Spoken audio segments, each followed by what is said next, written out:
अगर काम खत्म हो गया है तो पहले आकर पानी पी लीजिए, गर्मी बहुत ज्यादा हो रही है।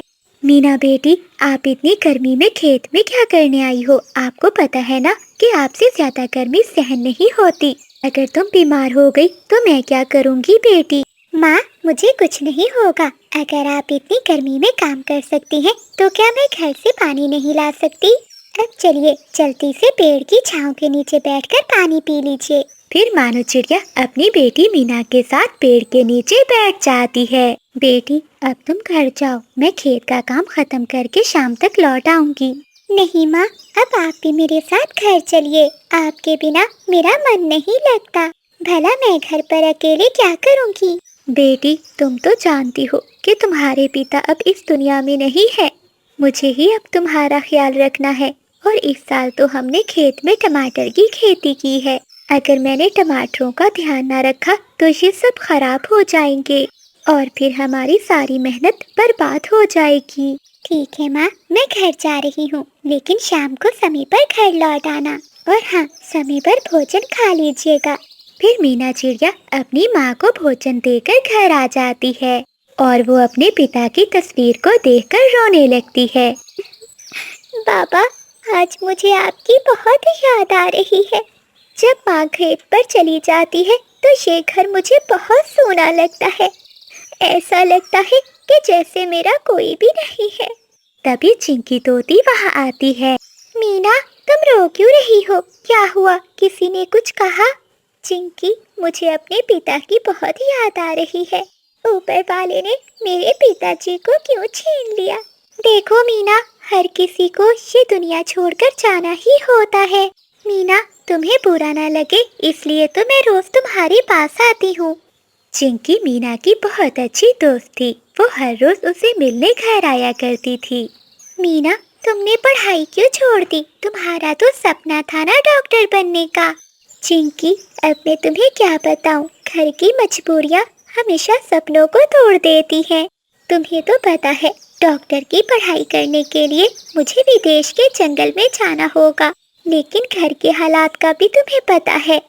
मैं माँ पर और ज्यादा बोझ नहीं बनना चाहती। इसी कारण मैंने अपनी पढ़ाई छोड़ दी। मीना, अगर तू कहे तो मैं अपने पिताजी से बात करके तेरी मदद करवा सकती हूँ। नहीं चिंकी, हम पहले ही तुम्हारे पिता से बहुत मदद ले चुके हैं। ठीक है मीना, मैं चलती हूँ। मैं तुमसे मिलने आती रहूंगी। ऐसा कहते हुए चिंकी तोती वहाँ से चली जाती है। शाम हो जाती है। मानो चिड़िया भी अपने खेत से लौट आती है। मीना अपनी माँ को भोजन देती है। मीना, अगर तुम्हें बुरा ना लगे तो क्या मैं तुमसे एक बात कर सकती हूँ? जी जी माँ, कहिए। भला मैं आपकी बातों का क्यों बुरा मानूंगी? बेटी, अब तो बड़ी हो गई है। मुझे लगता है कि तुम्हारी शादी कर देनी चाहिए। माँ, ये आप क्या कह रही हो? मुझे शादी करने में अभी दिलचस्पी नहीं है और मैं आपको छोड़कर कहीं भी नहीं जाना चाहती। बेटी, मेरी बात को समझो। तुम्हें एक न एक दिन तो जाना ही है। अगर मुझे कुछ हो गया तो तेरी शादी कैसे हो पाएगी? लेकिन माँ, मेरे जाने के बाद आपका ख्याल कौन रखेगा? बेटी, तुम मेरी चिंता ना करो। हमारी पड़ोसन कबूतरी है ना, वो मेरा ख्याल रखेगी। ठीक है माँ, जैसे आपको ठीक लगे। अगर आप मेरी शादी करना चाहती हैं तो मैं तैयार हूँ। फिर मानो चिड़िया बुलबुल के पास जाती है, जो जंगल में पक्षियों के रिश्ते करवाती थी। बुलबुल बहन, क्या तुम मेरी बेटी के लिए कोई अच्छा सा रिश्ता ढूंढ दोगी? हाँ हाँ चिड़िया बहन, क्यों नहीं। मेरी नज़र में एक चिड़ा है। वो चिड़ा बहुत अच्छा कमाता है। एक कवि ने उस चिड़े को पाला है, वही उसकी माँ है। रिश्ता तो बहुत अच्छा है, लेकिन एक समस्या है। क्या बात है बुलबुल बहन, बताइए मुझे। मानो बहन, तुम तो जानती हो आजकल के पक्षी दहेज की लालच करते हैं। अब तो जंगल में बिना दहेज के शादी करना संभव ही नहीं रहा। आप कहना क्या चाहती हैं? मैं समझी नहीं। बहन, चिड़े की माँ कवि ने दहेज में सोने का हार और सोने के झुमके मांगे हैं। अगर तुम ये सब नहीं दे सकती तो कोई और अच्छा रिश्ता ढूंढकर वो अपने बेटे की शादी कर देगी। बुलबुल बहन, अगर रिश्ता अच्छा है तो आप बात आगे बढ़ाइए। मैं ये सब देने के लिए तैयार हूँ। लेकिन मानो, तुम ये खरीदने के लिए पैसे कहाँ से लाओगी? बुलबुल बहन, मैंने अपने खेत में टमाटर की खेती की है। उन्हें बेचकर जो मुनाफा होगा और जो घर में बचे हुए पैसे हैं, मैं उनसे अपनी बेटी की शादी करूंगी। तो ठीक है मानो बहन, मैं ये रिश्ते की बात आगे चलाती हूँ। दहेज में सोने का हार और झुमके मिलने पर चंदू चिड़े की माँ बिजली का भी तैयार हो जाती है। फिर अगले ही दिन बुलबुल चंदू चिड़े और उसकी माँ को लेकर मानो चिड़िया के घर आती है। समधन जी, ये मेरा बेटा चंदू है।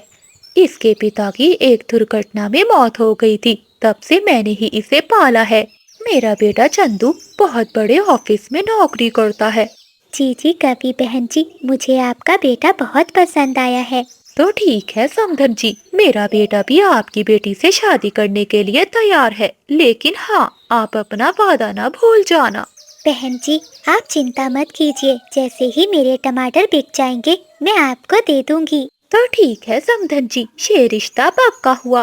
कुछ ही दिनों बाद मानो चिड़िया अपनी बेटी मीना की धूमधाम से शादी कर देती है। बहू, आज मेरे शरीर में बहुत दर्द हो रहा है। मेरे लिए एक गिलास ठंडी ठंडी लस्सी बना दे, ताकि मेरे शरीर को सुकून मिल जाए। ठीक है माँ जी, मैं आपके लिए ठंडी ठंडी लस्सी बना कर आती हूँ। देखना आपकी थकान चुटकियों में दूर हो जाएगी। अरे भाग्यवान, मेरे लिए भी लंच तैयार कर देना, मुझे देर हो रही है। ठीक है पति जी। फिर मीना चिड़िया रसोई में जाती है। वो अपनी सास के लिए लस्सी बनाती है और अपने पति के लिए भोजन। फिर मीना चिड़िया का पति भोजन खाकर काम पर चला जाता है। चिंकी तोती की माँ सवित्री मानो चिड़िया के पास जाती है। अरे क्या हुआ मानो, तुम ऐसे मुंह लटका कर क्यों बैठी हो? अरे सवित्री बहन, आप मुझे बुला लेती, मैं आ जाती। आपने यहाँ आने का कष्ट क्यों किया? ये तुम कैसी बातें कर रही हो? दोस्ती में अमीरी गरीबी नहीं देखी जाती। अच्छा, मुझे ये बताओ कि तुम उदास क्यों बैठी हो? क्या बताऊं सवित्री बहन, जब से मीना को इस घर से विदा किया है, मेरा किसी भी काम में मन नहीं लग रहा। बस हर समय उसी को याद करती रहती हूँ। मानो बहन, दुनिया की हर माँ अपनी बेटी से बहुत प्यार करती है, लेकिन क्या करें, बेटियां तो पराया धन है। और कुछ दिनों के बाद मेरी बेटी की भी शादी हो जाएगी और फिर मेरा घर भी सूना हो जाएगा। हाँ सवित्री बहन, तुम ठीक कहती हो। ऐसे ही कुछ दिन बीत जाते हैं। मानो चिड़िया अपने खेत में टमाटर की खेती को देखकर बहुत खुश थी। फिर एक दिन जंगल में बहुत बड़ा तूफान आ जाता है और तेज बारिश होने लगती है। बारिशें कई दिनों तक जंगल में होती रहती हैं। जब बारिश रुकती है तो मानो चिड़िया अपने खेत में जाती है। ए ऊपर वाली, ये क्या हो गया? मेरी सारी खेती खराब हो गई। अब मैं समधन जी को क्या मुंह दिखाऊंगी? अगले दिन मानो चिड़िया घर में बैठी हुई थी कि बिजली का भी वहाँ आ जाती है। राम राम समधन जी, कैसी हैं आप? समधन जी आप? मैं ठीक हूँ, आप कैसी हैं? सब ठीक तो है ना? समधन जी, लगता है तुम अपना वादा भूल गई हो। रिश्ता पक्का करने से पहले हमने साफ साफ बता दिया था कि सोने का हार और झुमके लेंगे, लेकिन अभी तक तुमने वो हमें दिए ही नहीं। मैं बस वही लेने आई हूँ।